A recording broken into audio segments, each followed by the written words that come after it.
ओम त्रैलोक्यसम्पदालेख्य समुल्लेखनभित्तये सच्चिदानन्दरूपाय शिवाय ब्रह्मणे नमः।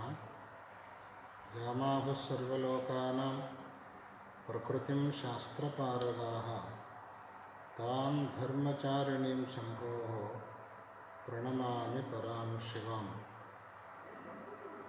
पंडितं पंडिताराध्यं पिंडादिस्थलबोधकम् अखंडं दंडवद्वंदे सूर्यमंडलमंडितम्। ओम शक्ति विशिष्ट परब्रह्मणे नमः। सदा ಸ್ಮರಣೀಯರಾದ ಶ್ರೀಶೈಲಪೀಠದ ಗುರು ಪರಂಪರೆಯನ್ನು ಭ್ರಮರಾಂಬ ಮಲ್ಲಿಕಾರ್ಜುನ ಸ್ವಾಮಿಯವರನ್ನು ಮನದಲ್ಲಿ ನೆನೆದು ಪವಿತ್ರ ಶ್ರಾವಣ ಮಾಸದ ಪ್ರಯುಕ್ತ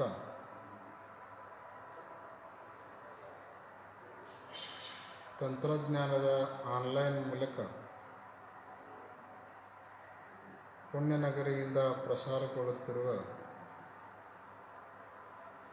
ಆಧ್ಯಾತ್ಮಿಕ ಕಾರ್ಯಕ್ರಮದ ಈ ಪವಿತ್ರ ಸಂದರ್ಭದಲ್ಲಿ ಈ ಸಮಾರಂಭದಲ್ಲಿ ಆನ್ಲೈನ್ ಮೂಲಕ ಪಾಲ್ಗೊಂಡಿರುವಂತಹ ಸಮಸ್ತ ಸದ್ಭಕ್ತ ಮಹಾಜನಗಳೇ,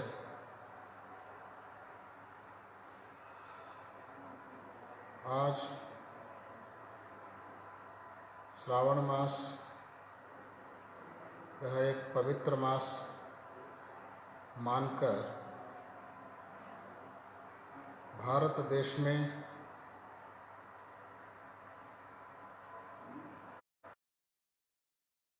कार्यक्रमों का आयोजन किया जाता है। पूजा हो, अनुष्ठान हो, जप तप हो और अच्छे विचारों का श्रवण करना हो, ये सभी पुण्यदायक कार्यों के लिए श्रावण मास को इस मास की विशेषता होने के कारण इसको श्रावण मास कहा गया है।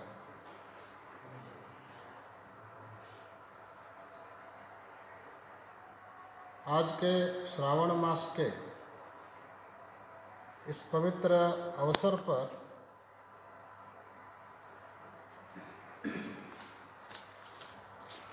तीन सूत्रों के बारे में हम आपको बता।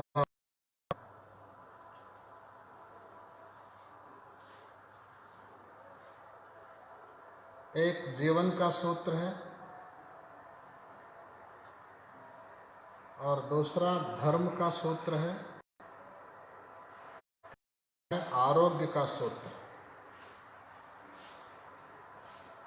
इन तीन सूत्रों के बारे में आज हम अपने आशीर्वचन में प्रकाश डालेंगे। पहला सूत्र है जीवन का सूत्र। हम लोग कैसे अपने व्यक्तित्व का निर्माण करना चाहिए, कैसे सोचना चाहिए और कैसे इस जीवन को स्वीकार करना चाहिए, इसी को समझाने का सूत्र है जीवन का सूत्र।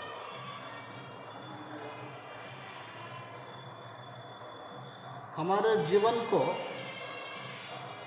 सुखमय बनाने के लिए, पुण्यमय बनाने के लिए और आदर्श बनाने के लिए चार बातों को ध्यान में रखना बहुत जरूरी है। इसीलिए शास्त्रों में कहा गया है 4000 किताब पढ़ो मगर चार बातें याद रखो।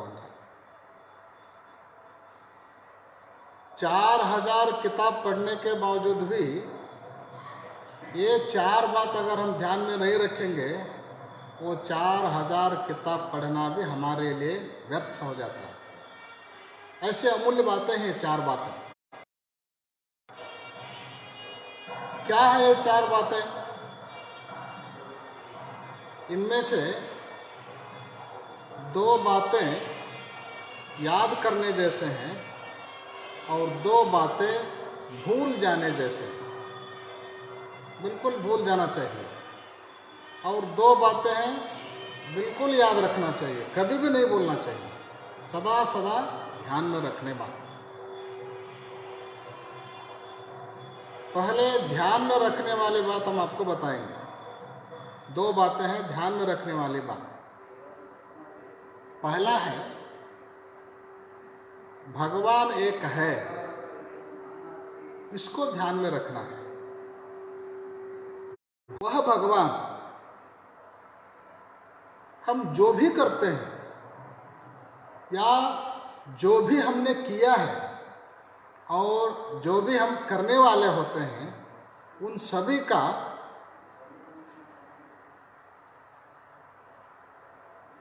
अवलोकन ईश्वर करता है। मतलब है भगवान को दिखाए न जैसा कुछ भी हम कर नहीं सकते। जो भी हम करेंगे वो भगवान देखता है। पहली बात है भगवान एक है और उसके साथ साथ वह भगवान हमारे सभी कार्यों को देखता है। यह पहली बात है। और दूसरी बात है ध्यान में रखने वाले, याद रखने वाली बात, एक दिन हम मरने वाले हैं। ये तो सभी को है। ऐसा नहीं है कि वो व्यक्ति मर गया, ये व्यक्ति मर गया, वो व्यक्ति कभी नहीं मरेगा, ऐसा नहीं। एक का आगे होगा, एक के पीछे होगा, लेकिन जाना सबको पड़ता ही है। इसीलिए इसको मृत्यु लोक कहा गया है। इस लोक में जो भी जन्मता है वह निश्चित ही एक दिन मर जाता है। जातस्य ही ध्रुवो मृत्युः ध्रुवम जन्म मृतस्य च जंतुर्मरण जन्माभ्याम परिभ्रमति चक्रवत्, सिद्धांत शिखामणि में कहा गया।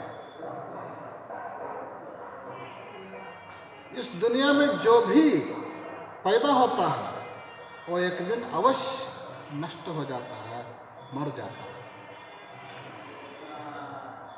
भले ही अपने आयु को विशाल कर सकते हैं, भले ही अपनी सकते हैं, लेकिन ऐसा नहीं कर सकते हैं कि कभी नहीं मरता।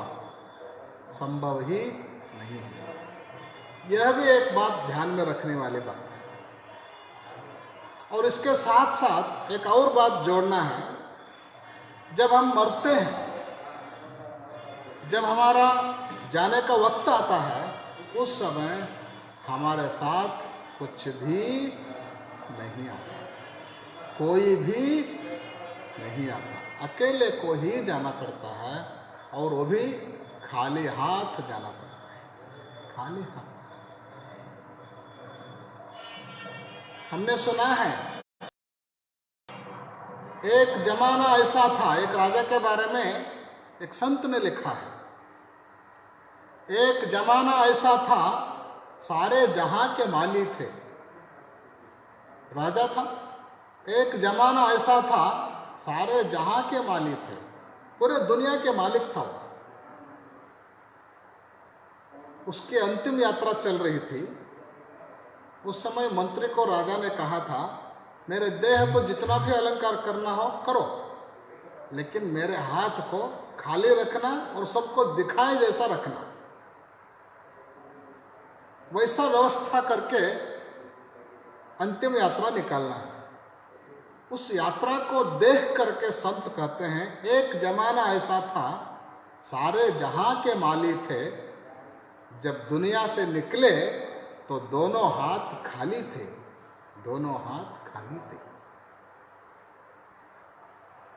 राजा हो या रंक, अमीर हो या गरीब, स्वामी हो या सेवक, लेकिन जाते समय सबको नंगे हाथ जाना पड़ता है, खाली हाथ जाना पड़ता है। कुछ भी लेके जा नहीं सकते यहां से। एक सुभाषितकार ने कहा है, धनानि भूमौ पशवश्च गोष्ठे भार्या गृहद्वारे जनाः श्मशाने देहश्चितायां परलोक मार्गे कर्मानुगो गच्छति जीव एकः, कर्मानुगो गच्छति जीव एकः। आदमी इकट्ठा करता है, कुछ लोग आदमी को इकट्ठा करते हैं, कुछ लोग सामग्रियों का इकट्ठा करते हैं। कौन कौन व्यक्ति और कौन कौन सामग्री कहाँ कहाँ रहता है, उसकी एक लिस्ट ये सुभाषितकार देते हैं। धनानि भूमौ पशवश्च गोष्ठे, सारे जीवन में कमाए हुआ जो पैसा है, तो धन है, तो संपत्ति है, वो कहाँ रहता है? पहले जमाने का एक सुभाषित है, उन्होंने लिखा है धनानि भूमौ, भूमि में निक्षेप करके रखा जाता था पहले के जमाने में। भूमि में निक्षेप करके रखा हुआ वो जो पैसा है, जिसने रखा है वो तो जा रहा है, लेकिन वो पैसा वहीं के वहीं पड़ा रहता है। उसमें से एक पैसा भी उठ करके मुझे रक्षण करके इतना सुरक्षित यहाँ पे रखा है, मैं भी इसके साथ जाना चाहिए, ऐसा सोच करके एक भी पैसा उनके साथ नहीं जाता। धनानि भूमौ पशवश्च गोष्ठे, पशु पक्षी जानवर गाय भैंस सभी जहाँ पे उसको बांधे रहते हैं वहीं पे वो रहते हैं। उतना ही नहीं, उनके मन में आप गए हो वो दुख भी नहीं रहता, सामने डाला हुआ घास खाते हुए मस्त रहते, मस्त रहते। विचित्र बात यह है, जब तुम जाते हो तो वो रोते नहीं हैं, जब वो जाते हैं तो तुम रोते हो।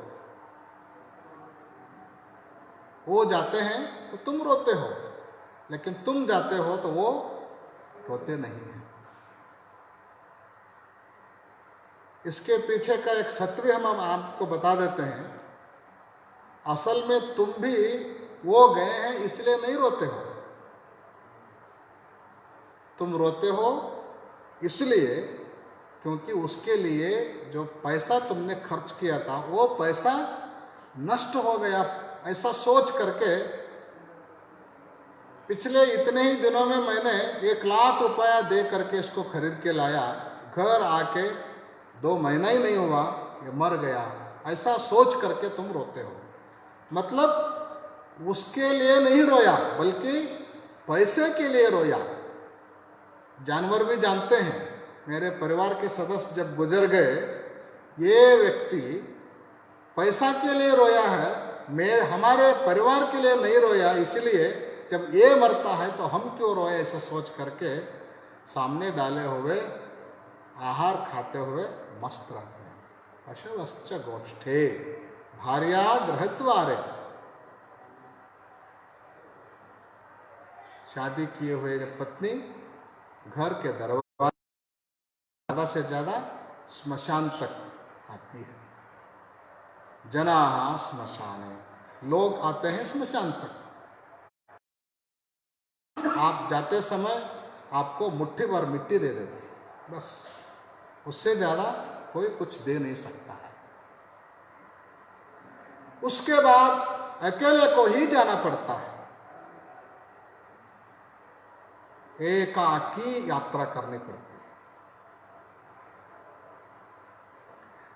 लेकिन साथ में एक चीज आता है, आपको दिखता नहीं है, वो हाथ से नहीं लिया जाता है, आपके साथ आपको मालूम ही नहीं है, उस तरह से वो एक चीज आता है, वह है आपके द्वारा किए गए कर्म, अच्छे या बुरे कर्म। अच्छा किया हो तो अच्छा कर्म, बुरा किया हो बुरा कर्म। आपके द्वारा किए गए कर्म आपके साथ आते हैं और अगले जन्म में वही आपको फल देते हैं। इसलिए याद रखने में ने कहा एक भगवान है और सब कुछ वो। दूसरी बात, एक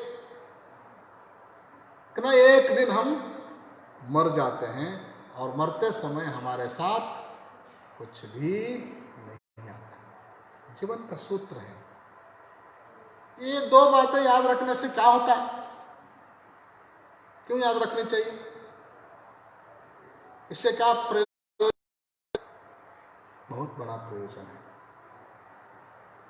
जब भी आदमी कुछ करता है, गलत कार्य करता है, पाप कार्य करता है, तो वो सोचता है मैं जो कर रहा हूं इसको कोई न देखे, इसको न देखे, जब कोई देखने वाला होता है तो कोई भी व्यक्ति उस कार्य को नहीं करता है। चोरी करना हो तो चुप चुप के करता है, झूठ बोलना हो तो 1000 बार ये व्यवस्था कर लेता है कि मैं जो झूठ बोल रहा हूँ वो किसी को पता न चले। जब भी कुछ गलत खाना हो तो चुप चुप के खाता है। गलत कार्य जो भी करना हो आदमी सोचते हैं कि इसको कोई नहीं देखना चाहिए, ऐसी व्यवस्था वह काम करता है। जब आपको ये पता चलता है कि मैं जो भी करता हूं एक भगवान देखता है, उसके दिखाए बिना तो हम कुछ भी कर नहीं सकते हैं। चुप चुप के करेंगे, उस चुप्पी के अंदर भी आकर के देखने वाला भगवान एक है।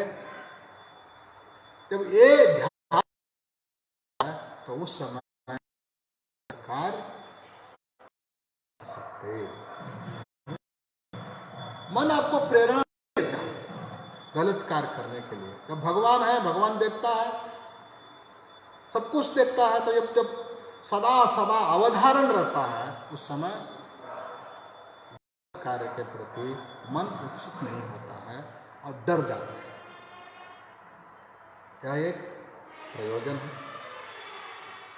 और जब हम मर जाते हैं, यह आपको ध्यान में रहता है, तो उसका भी एक बहुत बड़ा प्रयोजन है। आदमी बुरा काम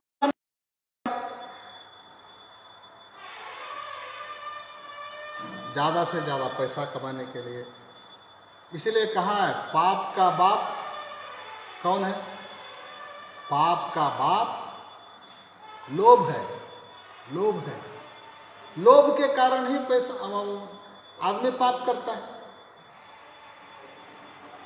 ये कमाना चाहिए, वो कमाना चाहिए, इतने पैसे होना चाहिए, इतने बड़ा घर होना चाहिए, इतने कार्य होना चाहिए, इतने संपत्ति होनी चाहिए, इतने कारोबार होना चाहिए।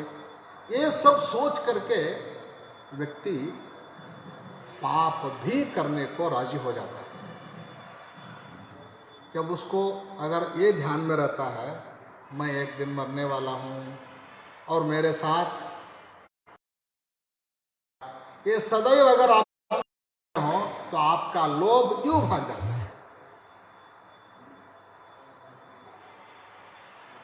आपके पाप प्रवृत्ति को रोकने के लिए ये दोनों बातें ध्यान में रखने बहुत जरूरी है। जिस व्यक्ति के मन में ये दोनों बातें सदा सदा के लिए ध्यान में रहते हैं, वह व्यक्ति प्रायः अपनी पाप प्रवृत्ति को रोक लेता है और बिल्कुल वह निष्पाप पिंड हो जाता है। इसलिए ये याद रखने जैसे दो बातें, ये जीवन के सूत्र हैं। और फिर भूल जाने जैसे दो बातें। पहली बात है, जब भी तुम किसी को उपकार करते हो, किसी की सहायता करते हो, तो उस बात को भूल जाना चाहिए। लेकिन जिसकी तुम सहायता करते हो उसको वो ध्यान में रहना चाहिए। सहायता जिसकी तुम करते हो उसको ध्यान में रहे, लेकिन तुम उसको ध्यान में मत रखो, भूल जाओ। दूसरी बात भूलने की, अगर तुम्हें किसी ने अपकार किया, तुमको किसी ने धोखा दिया, तुमको किसी ने दुख दिया, तो उसको भी तुम भूल जाओ, क्षमा कर दो। इससे क्या होता है, तुम जिस किसी की सहायता करते हो उसको अगर ध्यान में रखोगे, उसको बार बार बोलोगे, किसी के सामने खुद की प्रचार करोगे, तो उससे आप उस सहायता से जो पुण्य आपको मिलने वाला होता है, उस पुण्य में कटौती शुरू हो जाती है, कमी होना शुरू हो जाता है। धर्मः क्षरति कीर्तनात् शास्त्रों में कहा गया है से आपके द्वारा किए गए धर्म और पुण्य क्षीण हो जाता है। मान लो किसी अच्छे कार्य के लिए, धर्म कार्य के लिए 1000 रुपया तुमने दान दिया, 1000 रुपया दान दिया और उसको तुमने किसी के सामने बताया, तो उस 1000 रुपया दान देने से जो पुण्य आपको मिलने वाला होता है, उसमें से एक बार बोलोगे तो 10% कट हो जाता है। फिर दूसरी बार किसी दूसरे व्यक्ति के सामने बोलोगे तो फिर 10% हो जाता, कट हो जाता है। इस प्रकार एक पुण्य कार्य करके 10 बार तुम किसी के सामने बोलोगे तो वह बिल्कुल उस पुण्य कार्य का जो फल है पूर्णतया नष्ट हो जाता है, पुण्य शेष रहता ही नहीं है। करने के बावजूद भी न किया जैसा हो जाता है, बोलने से हो जाता है। ऐसी बात नहीं है कि तुमने नहीं किया, किया, लेकिन बोलने से वो नष्ट हो जाता है। जिसको नष्ट करना हो तो उसको बोलते जाओ, जिसको सुरक्षित रखना हो तो उसको बोलो मत। अगर तुमने पाप किया तो बोलो उसको, पाप का फल नष्ट हो जाता है। अगर पुण्य किया तो नहीं बोलना, लेकिन हम उल्टा चलते हैं, हमारा विचार उल्टा होता है। अच्छे काम को बोलते हैं, बुरे काम को छुपाए रखते हैं, छुपाए रखते हैं। बुरे काम को ही बोलना चाहिए, अच्छे काम को छुपाए रखना चाहिए। इसलिए भूल जाने जैसी बात है, आपके द्वारा किए गए परोपकार को भूल जाए। और भूल जाने जैसे दूसरी बात है, ने कहा तुम्हें कोई दुख दिया, अपकार किया तो उसको भी आप भूल जाओ, क्योंकि क्षमा करो। उसको मन में रखोगे तो द्वेष भावना, क्रोध, ताप, ये सभी मन की एक प्रकार के पीड़ा खा जाते हैं। इसलिए दूसरे के द्वारा किए गए अपकार को भी भूल जाना चाहिए। ये जीवन के सूत्र है। इस सूत्र को जो भी पालता है, अपने जीवन में अनुसरण करता है, उसको निश्चित ही सद्गति प्राप्त होती है, निश्चित ही सद्गति प्राप्त होती है और जीवन का आनंद भी उसको प्राप्त होता है। इसलिए ये 4 बातें, 2 भूलने की और 2 याद रखने की, इसको हमारे मन में रख करके सदैव हम जीवन यापन करेंगे तो जीवन एक आदर्श जीवन बन जाता है, जीवन एक सार्थक जीवन बन जाता है। ये 4 बातें जीवन के सूत्र हैं।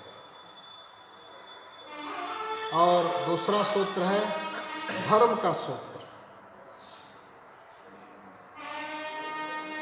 भारत में अनेक धर्म हैं, वीरशैव धर्म भी एक धर्म है। प्रत्येक व्यक्ति को चाहिए कि अपने धर्म के प्रति निष्ठा और दूसरे धर्म के प्रति सहनशीलता दोनों जरूरी है। दूसरे धर्म के प्रति द्वेष और अपने धर्म के प्रति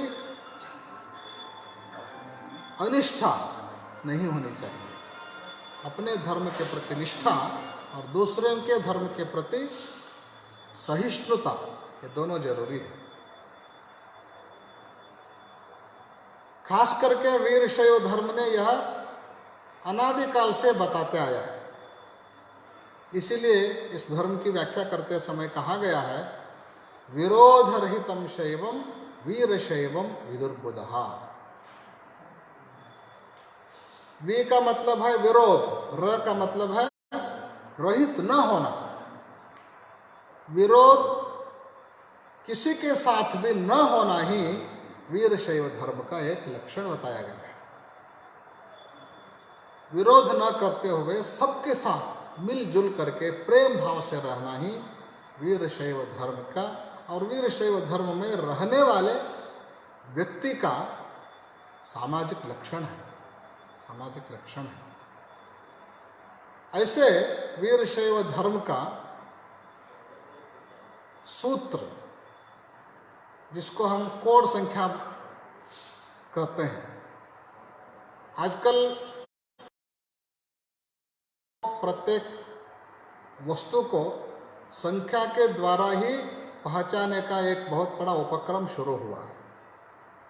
आपका अकाउंट संख्या के द्वारा पहचाना जाता है, आपका आधार कार्ड संख्या के द्वारा, आपका पैन कार्ड संख्या के द्वारा, आपका घर संख्या के द्वारा, आपका खेत वो भी संख्या के द्वारा। इस तरह व्यक्ति, व्यवहार और वस्तु, इन सबको संख्या के द्वारा ही पहचानने का एक बहुत बड़ा उपक्रम आजकल शुरू हो चुका है। इसलिए धर्म को भी उस संख्या के माध्यम से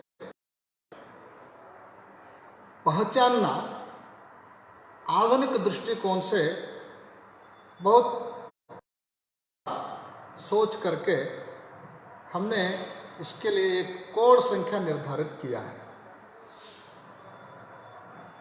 बहुत से धर्मों ने अपने धर्म का कोड बताया है। जैसे इस्लाम धर्म का कोड है 786। इस्लाम धर्म का कोड तो सबको पता है, लेकिन खुद के धर्म का कोड किसी को आपको पता नहीं है। खुद के धर्म का कोड है 856, 856। क्या है ये 856? ये धर्म के ही मूलभूत सिद्धांतों को प्रतिनिधित्व करने वाले संख्याएं हैं। वीरशैव धर्म में खास करके तत्वत्रयों का उल्लेख है। अष्टावरण, पंचाचार और षटस्थल, इन्हीं को तत्वत्रय माना जाता है। इन तत्वत्रयों का बहुत बड़ा विस्तार से शास्त्रों में चर्चा है। अष्टावरण का मतलब है 8 आवरण: गुरु, लिंग, जंगम, विभूति, रुद्राक्ष, मंत्र, पादोदक और प्रसाद। ये 8 आवरण है। इनको अष्टावरण कहा जाता है। पंचाचार, सदाचार, शिवाचार, लिंगाचार, गणाचार और भृत्याचार, इनको पंचाचार कहा जाता है। 5 आचार, अच्छे आचार। और षटस्थल है भक्त, माहेश्वर, प्रसादी, प्राणलिंगी, शरण और ऐक्य, इनको षटस्थल कहा जाता है। वीरशैव धर्म में 5 आचारों को ही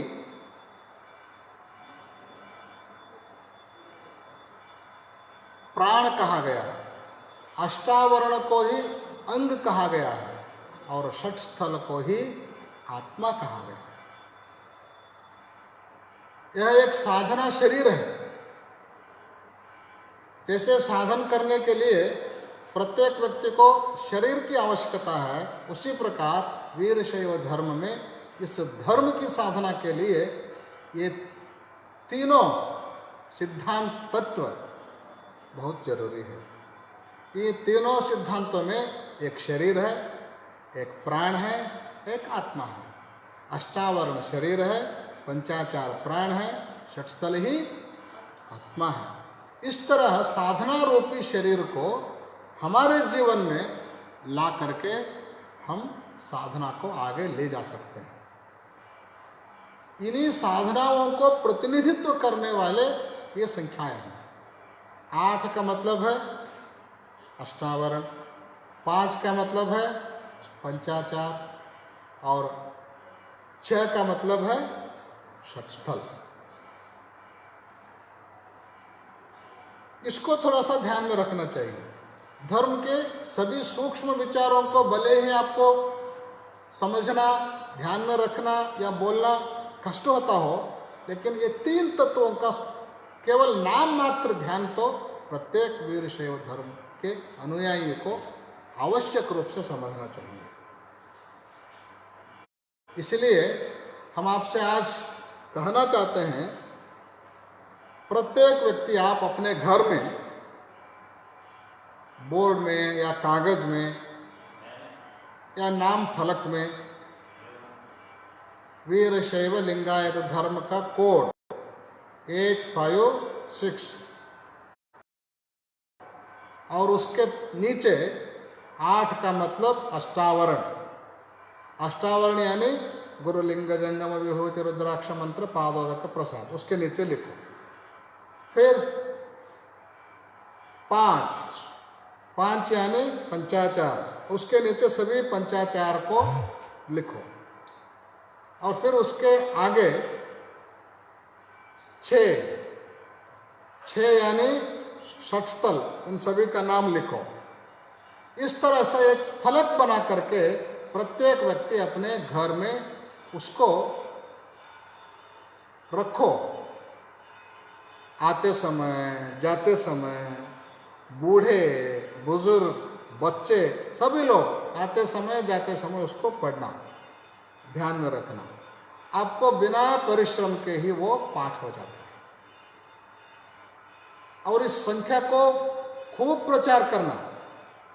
आपके घर के ऊपर भी लिख सकते हो। आप नया कोई गाड़ी खरीदा हो, गाड़ी के ऊपर भी इस संख्या को प्रचार कर सकते हो। आपका प्रचार ऐसा होना चाहिए, 856 इस संख्या को देखते ही समझ लेना चाहिए, बाबा ये वीरशैव लिंगायत है। संख्या के माध्यम से ही आपके पहचान हो जाना चाहिए। इस तरह से इस संख्या, कोड संख्या को आप अपने जीवन में उपयोग करो। यह एक तात्विक कोड है। किसी एक समुदाय का, किसी एक व्यवस्था का प्रतिनिधित्व करने वाली संख्या नहीं है, बल्कि समग्र तात्विक सिद्धांत को प्रतिनिधित्व करने वाला यह संख्या है, कोड है। इसको प्रत्येक वीरशैव लिंगायत धर्म के अनुयायी अनुसरण करना चाहिए, उपयोग करना चाहिए, प्रसार करना चाहिए। यह धर्म का सूत्र है, कोड है। हमने कहा तीसरा, आरोग्य का सूत्र। बिना शरीर के कुछ भी साधना हम नहीं कर सकते हैं। आपका शरीर आपको साथ देगा तो ही आप बहुत कुछ कर सकते हैं। आपका शरीर बीमार हो, आपका शरीर अशक्त हो, बिल्कुल आपका साथ नहीं देता है तो आप कुछ भी साधना नहीं कर सकते। इसलिए जरूरी है हम अपने साधना के साथ साथ शरीर को भी स्वस्थ बनाए रखना, सुदृढ़ बनाए रखना। शरीर को स्वस्थ और सुदृढ़ बनाने के लिए आरोग्य के सूत्र को पालन करना चाहिए। आरोग्य सूत्र क्या है? उसके लिए बहुत से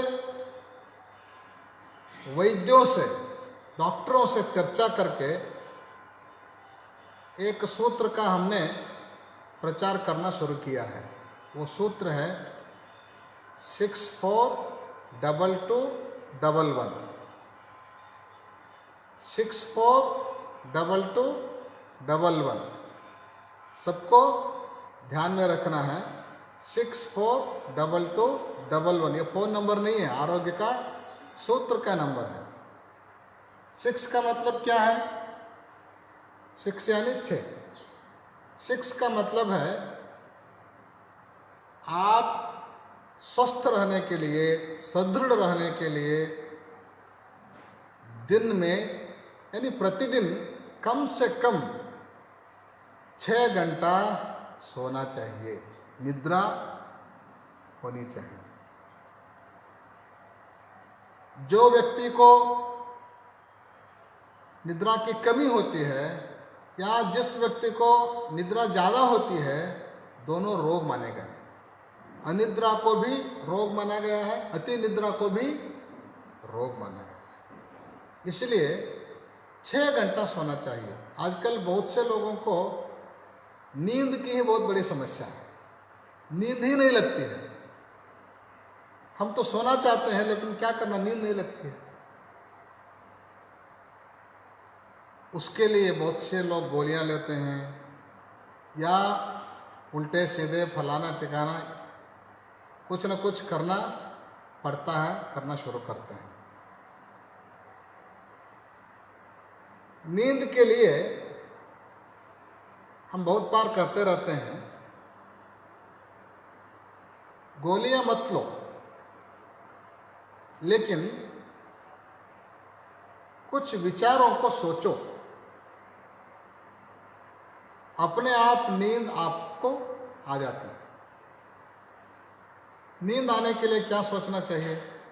वैसे तो सोच ही हमारे नींद न आने का मेन कारण है, लेकिन बहुत से सोच विचारों को दूर करने के लिए कुछ विचारों को समीप लाना पड़ता है।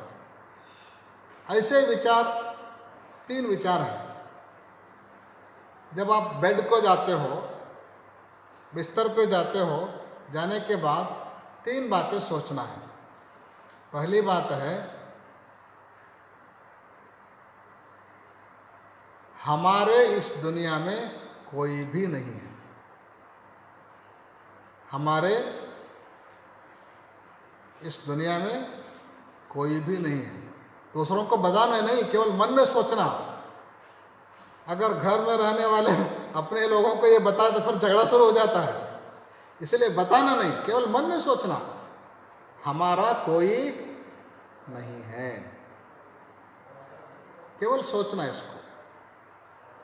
और दूसरी बात है,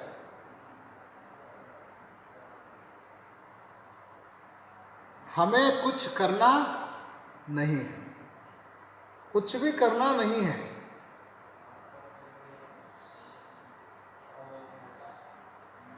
और तीसरी बात है, हमारा कुछ भी नहीं है। पहली बात है, हमारा कोई नहीं है। दूसरी बात है, हमें कुछ करना नहीं है। और तीसरी बात है, हमारा कुछ भी नहीं है। नींद को भगाने के लिए ये 3 विचार ही बहुत बड़ी मात्रा की गोली है, क्योंकि इससे उल्टा सोचने के कारण ही हमको नींद नहीं आती। हम सोचते हैं ये हमारा था, वो ऐसा क्यों बोला, ये हमारा है, हमारे साथ ऐसा किया। ये नींद के रुकावट के लिए काम करता है। फिर हम सोचते हैं कल हमको वो करना है, ये करना है, वहाँ जाना है, यहाँ जाना है। ये सब विचार जब आपके दिमाग में घूमना शुरू हो जाता है, नींद भाग जाती है। हमारा ये है, हमारा वो है, इतना आज कमाया, इतना आज नुकसान हुआ, कल उसको भरपाई के लिए क्या करना चाहिए। ये सब विचार ही हमारे नींद को दूर करने के लिए काम करते रहते हैं। इसीलिए इन तीनों विचारों को जो व्यक्ति सोते समय अपने बिस्तर के साथ दिमाग में ले जाता है, उसको नींद आराम से आ जाती है। 6 घंटा निद्रा। हमने कहा 642211। 6 का मतलब है 6 घंटा नींद करना, और 4 का मतलब है 4 का मतलब है रोज 4 लीटर पानी पीना। शरीर के स्वास्थ्य के लिए पानी भी बहुत जरूरी है। आहार जितना जरूरी है उतना ही पानी भी जरूरी है, उससे ज़्यादा जरूरी है। आहार की कमी हो तो चलेगा, लेकिन पानी की कमी हो तो नहीं चलता है। इसलिए पानी भी रोज 4 घंटा। मात्रा ये थोड़ा सा गर्मी के दिनों में या ठंडी के दिनों में ज़्यादा कम हो सकता है, लेकिन लगभग 4 लीटर के आसपास पानी दर रोज स्वस्थ व्यक्ति को, या तो स्वस्थ रहने वाले व्यक्ति को, स्वस्थ रहने के लिए जो व्यक्ति सोचता है ऐसे व्यक्ति को पीना चाहिए। पानी क्या करता है, आपके देह में रहने वाले जो भी दूषित अंश है उसको बाहर ले जाता है। किडनी वही काम करता है, पानी के साथ साथ दूषित अंश को बाहर कर देता है। इसीलिए 4 लीटर पानी। और हमने कहा डबल 2 यानी 2-2। पहला 2 का मतलब है दिन में 2 बार भोजन करो, 2 बार भोजन करो। कन्नड़ में एक कहावत है, जितने बार जो व्यक्ति खाता है वो कहाँ जाता है और उसकी परिस्थिति क्या क्या होती है। कहा गया है, ಒಂದೊತ್ತು ಉಂಡವ ಯೋಗಿ, 2 ಹೊತ್ತು ಉಂಡವ ಭೋಗಿ, 3 ಹೊತ್ತು ಉಂಡವ ರೋಗಿ, 4 ಹೊತ್ತು ಉಂಡವನ ಹೊತ್ಕೊಂಡು ಹೋಗಿ। इसका मतलब है एक बार जो भोजन करता है वह योगी, योगी एक ही बार भोजन करता है। 2 बार जो भोजन करता है वह भोगी, संसार के व्यक्ति लेकिन अच्छा व्यक्ति।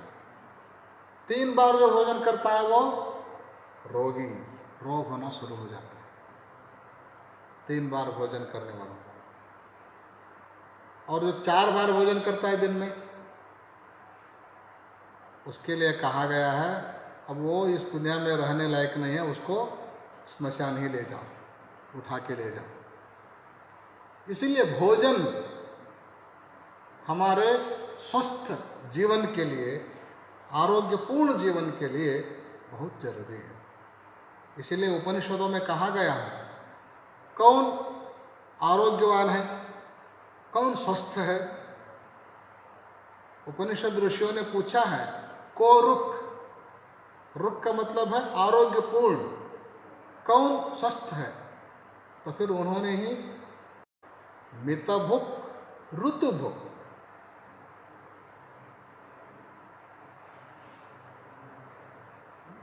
शरीर के लिए योग्य पदार्थों को ही खाने वाला, और उसको भी मित, ज़्यादा नहीं, जितना जरूरी है उतना ही, जो जरूरी है वही, और जितना जरूरी है उतना ही। बारिश के दिनों में क्या खाना चाहिए और ठंडी के दिन में क्या खाना चाहिए। अभी कोरोना पूरा दुनिया भर में अपना पकड़ बनाया हुआ है। ऐसे परिस्थिति में हमारा जीवन कैसे होना चाहिए, क्या खाना चाहिए। कोरोना को दूर करने के लिए आरोग्य को स्वस्थ रखना जरूरी है। और आयुर्वेद सिद्धांत के अनुसार कषाय आदि जो भी पीते हैं, अपने शरीर को स्वस्थ रखो, कफ आपके शरीर में जमा न हो, उस तरह व्यवस्था करोगे तो कोरोना आपसे 100 किलोमीटर दूरी पर ही रहता है, आने पर भी कुछ भी आपको परिणाम नहीं होता। इसलिए स्वस्थ जीवन के लिए आहार बहुत आवश्यक है।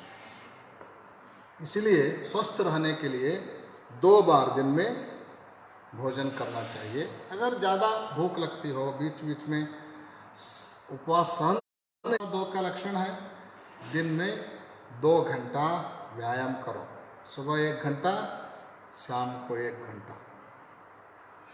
हम व्यायाम को भूल जाने के कारण ही अनेक रोग को निमंत्रण दे रहे हैं।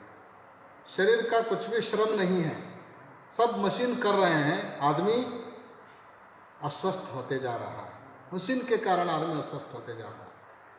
पहले ज़माने में सभी काम मनुष्य ही करता था, आज सभी काम मनुष्य कर रहे हैं और व्यक्ति आराम करते करते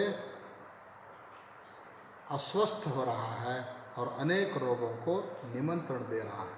इसलिए कम से कम बाकी समय आप बैठ के सो के बाकी छोटे मोटे काम करते तुम बिताओ, लेकिन 2 घंटा श्रम जैसा व्यायाम, योगासन, प्राणायाम, वॉकिंग आदि करो। 2 घंटा दिन में व्यायाम और 2 बार भोजन, ये डबल टो का लक्षण है। फिर डबल 1 हमने कहा, पहला एक का लक्षण है हफ्ते में 1 बार उपवास। हफ्ते में 1 बार उपवास रखना बहुत जरूरी है। आजकल एक बहुत बड़ा संशोधक ने इस उपवास के ऊपर ही रिसर्च किया है और उस खास करके इंडियन व्रतों के बारे में, भारत के व्रत आदि संदर्भ में किए जाने वाले उपवास के बारे में उन्होंने रिसर्च किया है। उपवास से बहुत फल है। उपवास में इतनी शक्ति है, मान लो आपके शरीर में कोई रोग है, जब रोग हो तो उपवास उस समय करोगे, शरीर उस रोग को अपने आप स्वस्थ कर लेता है। हम शरीर को भोजन डाल डाल करके अंदर रहने वाले उस रोग को स्वस्थ करने के लिए फुर्सत ही नहीं दे रहे। उपवास का मतलब है रोग को स्वस्थ करने के लिए अवकाश, समय देह को देना। इसलिए उपवास करना भी आरोग्य के लिए बहुत आवश्यक है। इस रिसर्च को उसको नोबेल प्रशस्ति मिला है, नोबेल पारितोषिक मिला है, जो कि विश्व में बहुत प्रतिष्ठित प्रशस्ति मानी गई है। ऐसे प्रशस्ति मानी गई उनको मिला उपवास के बारे में रिसर्च करने के कारण।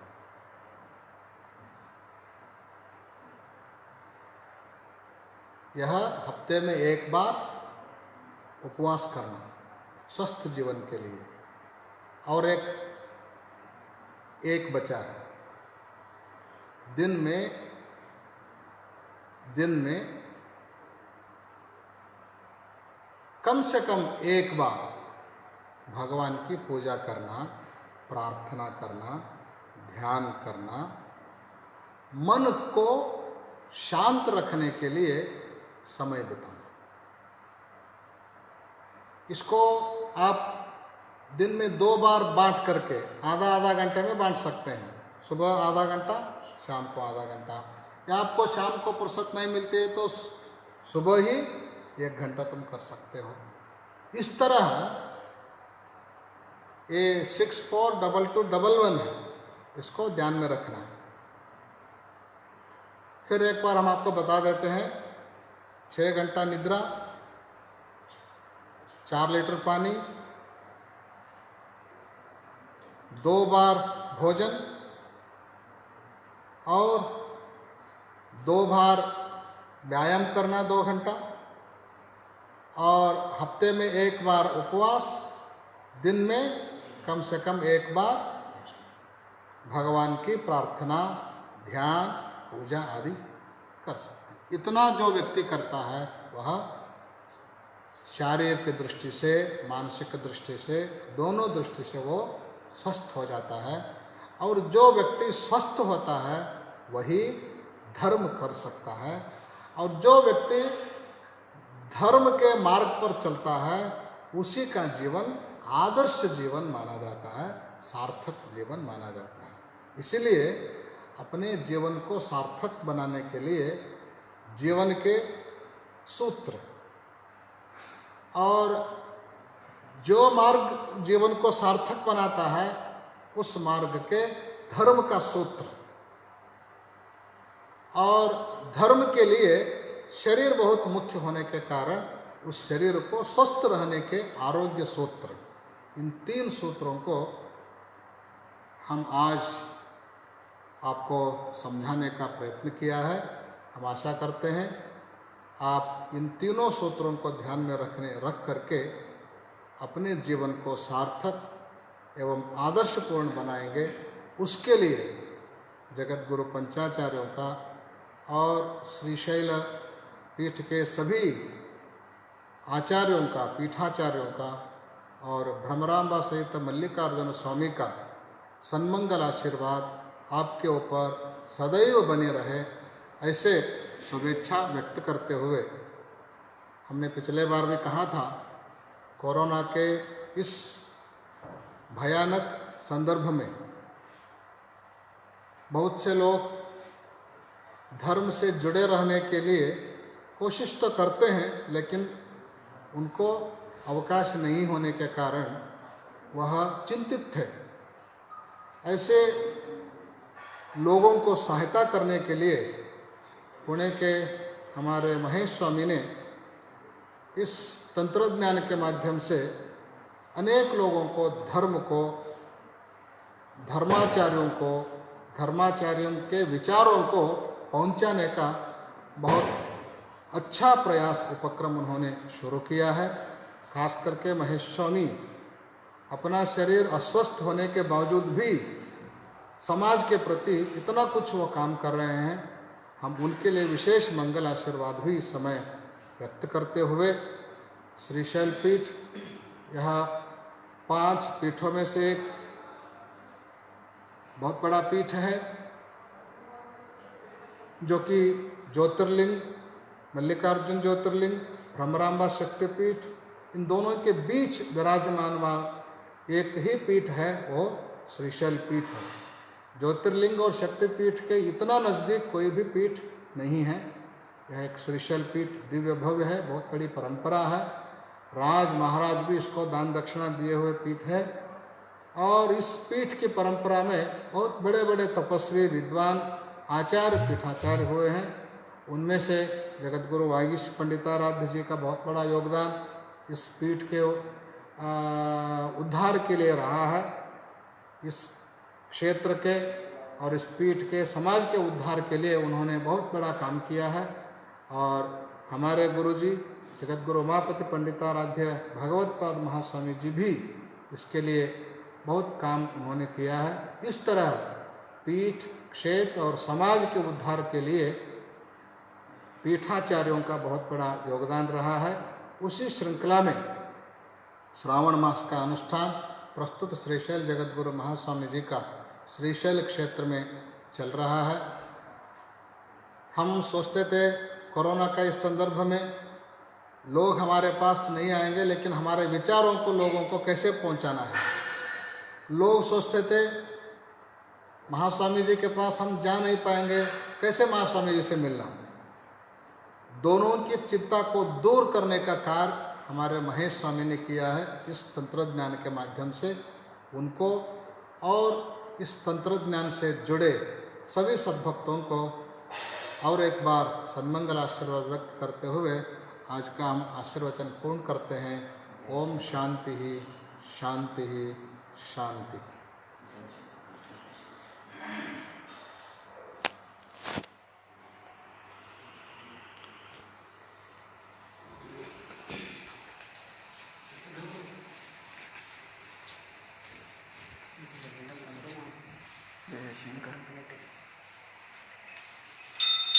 जय शंकर लिंग जय जय।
श्रीमज्जगद्गुरु पंचाचार्य महाराज की जय। श्रीमज्जगद्गुरु पंडिताराध्य शिवाचार्य महाराज की जय। श्रीमज्जगद्गुरु भागीश पंडिताराध्य शिवाचार्य महाराज की जय। श्रीमज्जगद्गुरु उमापति पंडिताराध्य शिवाचार्य महाराज की जय। श्रीमज्जगद्गुरु डॉक्टर जन्न सिद्धराम पंडिताराध्य शिवाचार्य महाराज की जय। श्रीशैल भ्रमराम्बा समेत मल्लिकार्जुन महास्वामी की जय। जय नमः पार्वतीपतये शिव हर हर महादेव।